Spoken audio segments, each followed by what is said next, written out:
Hello friends, আজকে মূলোর টক করব। তাই ফার্স্ট টাইম করছি, এটা আমার মায়ের থেকে শিখেছি, তাই তোমাদের সাথে শেয়ার করছি। তো এখানে মূলো নিয়ে নিয়েছি, সাদা মূলো নিয়েছি। এই মূলোগুলোতে বেশি ভালো হয়, তো বেশি কিছু লাগবে না। এখানে সর্ষে নিয়েছি, আর লাল লঙ্কা নিয়েছি, এখানে চিনি নিয়েছি, আর এই তেঁতুলটাকে ভিজিয়ে রেখেছি, এর পাল্পটাকে দেবো। তো প্রথমে এই মূলোগুলোকে আমি কেটে নেব।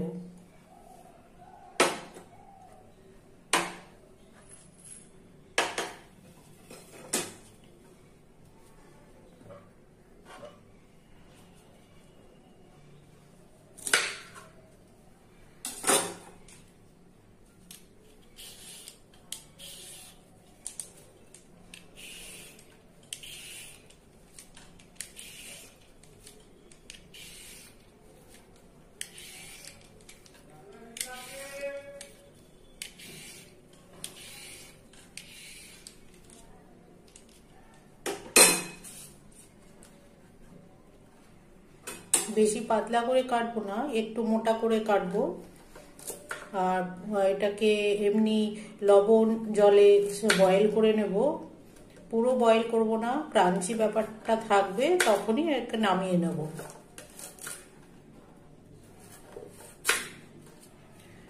এরকম ভাবে একটু মোটা করে রেখেছি, খেতে ভালো লাগবে এরকম থাকলে।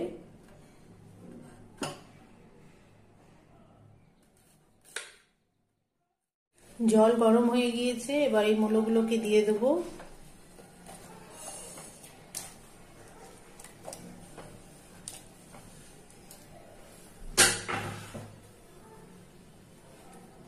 একটু লবণ দিয়ে এটাকে বয়েল করার জন্য রেখে দেবো। ফুল বয়েল করব না।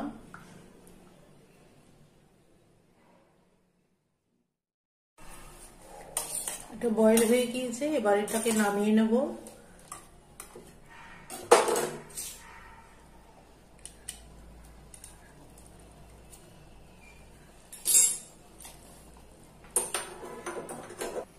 ফোড়নের জন্য তেল দিচ্ছি, বেশি দেবো না, 1 চামচ মতন দেব। এবার শুকনো লঙ্কা সর্ষে দিয়ে দিচ্ছি এই তেলের ভেতরে। একটু ফ্রাই করার পরে ওই মূলোটাকে এর ভেতরে দিয়ে দেব।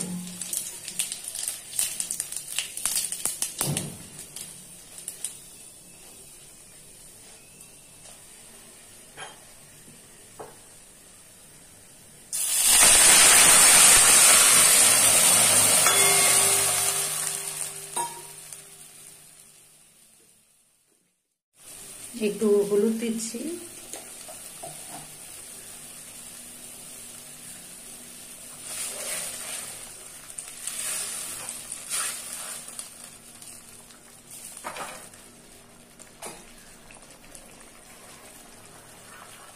এবার যে তেঁতুলটাকে রেখেছিলাম সেই তেঁতুলের পাল্পটাকে দিয়ে দিলাম, আর পরিমাণ মতন চিনি। একটু টক টক থাকবে, ভালো লাগবে খেতে।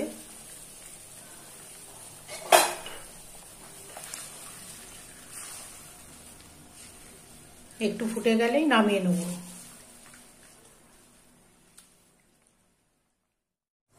এতে আর লবণ দিলাম না আলাদাভাবে, কারণ বয়েল করার সময় জলে একটু লবণ দিয়েছিলাম, সেই জলটাই তো এতে দিয়েছি, ওই জন্য আর লবণ দিইনি। এবারে মূলোর টক পুরো রেডি হয়ে গিয়েছে খাওয়ার জন্য। এবার প্লেটিং করব।